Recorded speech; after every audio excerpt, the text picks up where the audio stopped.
வணக்க மக்களே, நாம இந்த ஆரோக்கியமான பதிவில் வெந்தயத்தில் நிறைந்துள்ள வளமான மருத்துவன்மைகளை பற்றி நம்ம விளக்கமாக பார்க்க போகிறோம். இப்போ நம்ம வெந்தயத்தில் நம்மளுடைய உணவுகளை எடுத்துக்கணும் அப்படின்னா, இரவு தூங்குறதுக்கு முன்னாடி சாதாரணமாக நம்ம குடிக்கக்கூடிய நீரில் ஒரு ஸ்பூன் வெந்தயத்தை ஊற வச்சுட்டு மறுநாள் காலையில் அந்த நீரை வெந்தயத்தோட சேர்த்து நம்ம எடுத்துக்கலாம். வெந்தயத்தை பொடியாக செஞ்சுமே உணவுகளை நம்ம எடுத்துக்கொள்ளலாங்க. இப்போ வெந்தயத்தை நீங்கள் முளை கட்டிய வெந்தயம் மாதிரி எடுத்துக்கிட்டிங்கன்னா அதில் உயிர் சத்துக்கள் விட்டமின்ஸ் எல்லாம் அதிகமாக இருக்கும். அது செரிமானத்திற்கு உங்களுக்கு ரொம்ப ரொம்ப ஹெல்ப் பண்ணும். வெந்தய கீரை எடுத்துக்கொண்டாலுமே அது உங்களுக்கு கால்சியம் சத்துக்கள்லாம் கொடுத்து இரும்பு சத்து கொடுத்து எலும்புகளை வலுப்படுத்தும். வெந்தயத்தை தேநீர் மாதிரி எடுத்துக்கிட்டீங்க அப்படின்னா உங்களுடைய உடல் சூடு தணியுங்க. ஸோ எந்தெந்த மாதிரி முறைகள் எடுத்துக்கொள்ளும் போது வெந்தயம் என்னென்ன மருத்துவமைகளை கொடுக்குது, அதுக்கு காரணமாக இருக்கக்கூடிய ஊட்டச்சத்துக்கள் என்னென்ன விளக்கமாக பார்ப்போம் வாங்க. அதை பற்றி பார்க்கறதுக்கு முன்னாடி இந்த வீடியோக்கு மட்டும் ஒரு லைக் கொடுத்துட்டு இந்த தகவலை உங்களுக்கு தெரிஞ்சவங்களுக்கும் ஷேர் பண்ணிடுங்க. ஏன்னா இது அவங்களுக்கும் பயனுள்ளதாக இருக்கக்கூடிய ஒரு ஆரோக்கியமான பதிவு தான். இது போன்ற அப்டேட்ஸ்கள் நீங்கள் தொடர்ந்து பார்க்கறதுக்கு நம்மளுடைய ஹெல்த் நியூஸ் தமிழ் சேனலை மறக்காம சப்ஸ்கிரைப் பண்ணி வச்சுக்கோங்க.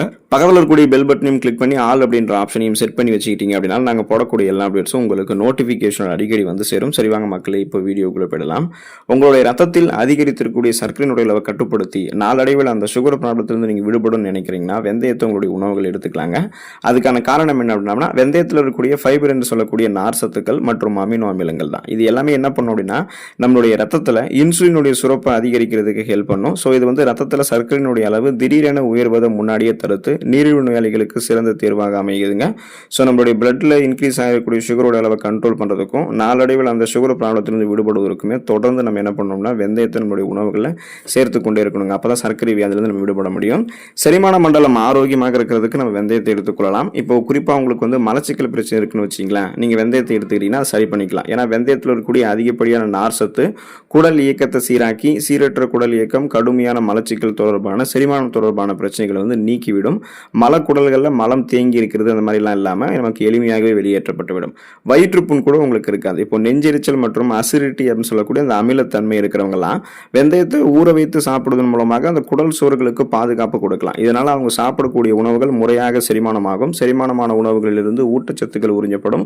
ஊட்டச்சத்துக்கள் உறிஞ்சப்பட்டது போக மீதம் இருக்கக்கூடிய கழிவுகள் குடல்களிலிருந்து வெளியேற்றப்பட்டுவிடும். எந்த விதமான செரிமானம் தொடர்பான பிரச்சனையும் இல்லாமல் ஒட்டுமொத்த செரிமான மண்டலமே பலமாக இருக்கிறதுக்கெல்லாம் வெந்தயத்தை எடுத்துக்கொள்ளலாம்.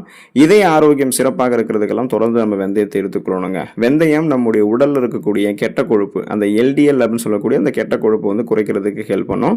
ஏன்னா இதயம் ஆரோக்கியமாக இருக்கிறதுக்கு என்ன கொழுப்பு வேணும்னு கேட்டீங்கன்னா நல்ல கொழுப்பு ஹெச்டிஎல் நமக்கு வேணும். அப்போ கெட்ட கொழுப்பு தேவை கிடையாது.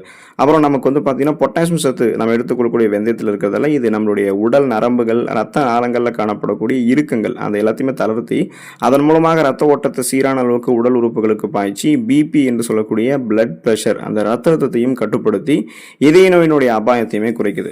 இப்போ நம்மளுடைய உடல் நரம்புகள் ரத்த நாளங்கள்ல அதிகப்படியான கொழுப்பு படிவுகள் படிஞ்சிருந்தாலும் அதுல இறுக்கங்கள் தென்பட்டாலும் போதுமான அளவுக்கு ரத்த ஓட்டம் இதயத்துக்கு கிடைக்காதுங்க.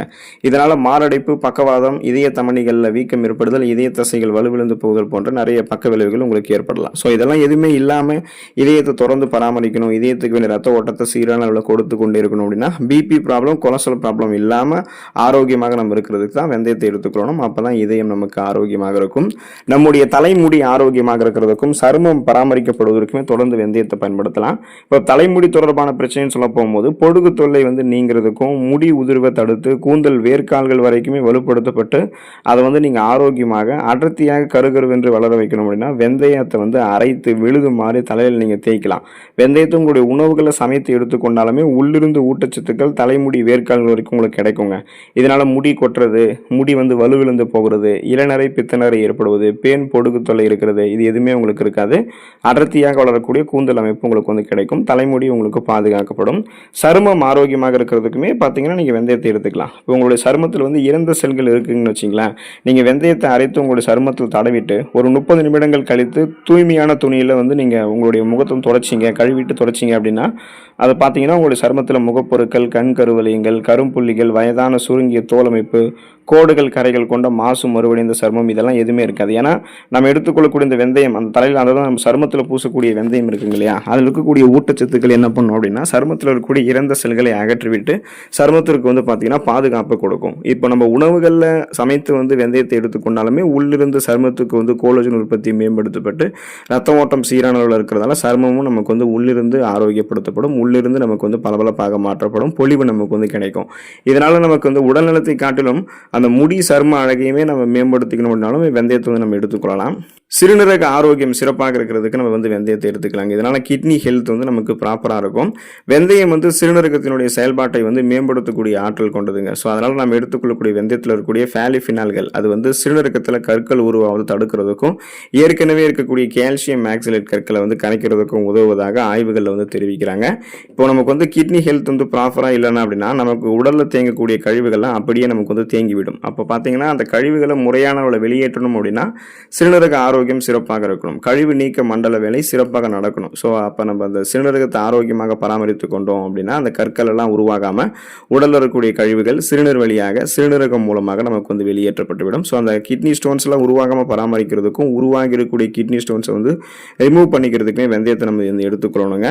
மூட்டு வலி மற்றும் வீக்கம் தொடர்பான பிரச்சனைகள் வந்து நீங்கள் விடுபடணும், ஆன்டி இன்ஃப்ளமேட்டரி ப்ராப்பர்ட்டிஸ் வந்து பெற்று அதை சரி பண்ணணும் அப்படின்னா வெந்தயத்தை நீங்கள் எடுத்துக்கலாம். காரணம் வெந்தயத்தில் வந்து பார்த்தீங்கன்னா டயோஷனின் என்னும் ஒரு வகையான ஸ்டீராய்டு கலவை வந்து இருக்குங்க. இது உடலில் ஏற்படக்கூடிய வீக்கங்களை வந்து குறைக்கக்கூடிய தன்மை கொண்டது.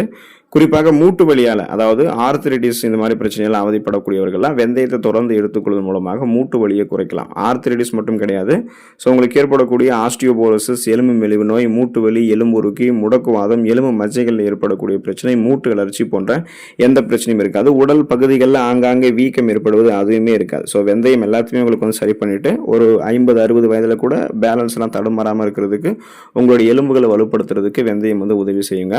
கல்லீரல் ஆரோக்கியம் சிறப்பாக இருக்கிறதுக்கு வந்து பார்த்தீங்கன்னா நீங்கள் வெந்தயத்தை எடுத்துக்கலாம். முதல்ல கல்லீரல் எப்படியெல்லாம் பாதிக்கப்படுதுன்ற அந்த பிரச்சனையை வந்து நீங்கள் தெரிஞ்சுக்கணும். தீவிரமாக மது இருந்தக்கூடிய பழக்கம் உங்களுக்கு இருக்கும்பொழுது அல்லது தவறான உணவு முறை பழக்கம் இருக்குது அப்படின்னா, தவறான உணவு முறை பழக்கம் அப்படின்னா மாவுச்சத்து நிறைந்திருக்கக்கூடிய உணவுகள் அளவுக்கு அதிகமாக எடுத்துக்கிறது, நான்வெஜ் ஃபுட்ஸ் அசைவ உணவுகள் தொடர்ந்து தினமும் அளவுக்கு அதிகமாக எடுத்துக்கிறது, இது எல்லாமே நமக்கு பார்த்தீங்கன்னா தவறான உணவு பழக்க முறை தான்.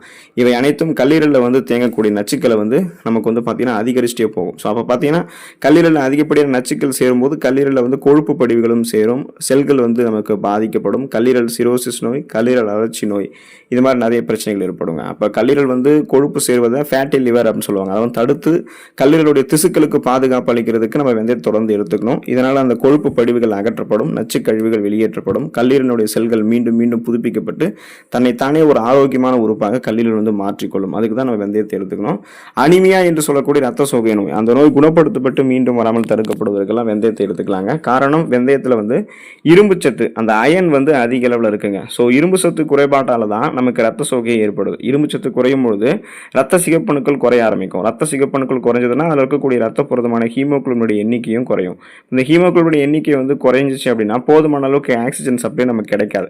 ஏன்னா ஹீமோகுளோபின் தான் ஆக்சிஜன் சப்ளைவே கொடுக்குது. ஸோ அப்படிப்பட்ட ஹீமோகுளோபினுடைய அளவு நமக்கு குறையும் போது மயக்கம், தலைவலி, குமட்டல், வாந்தி, உடல் சோர்வு, உடல் பலவீனம், அப்புறம் கவனமின்மை, இது எல்லாமே நமக்கு வந்து அனிமியா அப்படின்ற ரத்த சோகை நோய்களுக்கான அறிகுறிகளாக தென்படும். ஸோ இது வந்து விடுபடணும், உடலை சுறுசுறுப்பாக மீண்டும் பராமரித்துக் கொள்ளணும் அப்படின்னா வெந்தயத்தை நம்ம எடுத்துக்கணும். இரும்புச்சத்து கிடைக்கும், ரத்த சிகப்பணுக்கள் பழைய நிலைமைக்கு வந்து உற்பத்தி செய்யப்படும், ரத்த புரதமான ஹீமோகுளோபினும் போதுமான அளவுக்கு இருக்கும், ஆக்சிஜன் சப்ளைவை மேற்கொள்ளும் போது நம்ம சுறுசுறுப்பாக வந்து சிந்தித்து செயல்படக்கூடிய ஆற்றலை வந்து பெறுவோம்.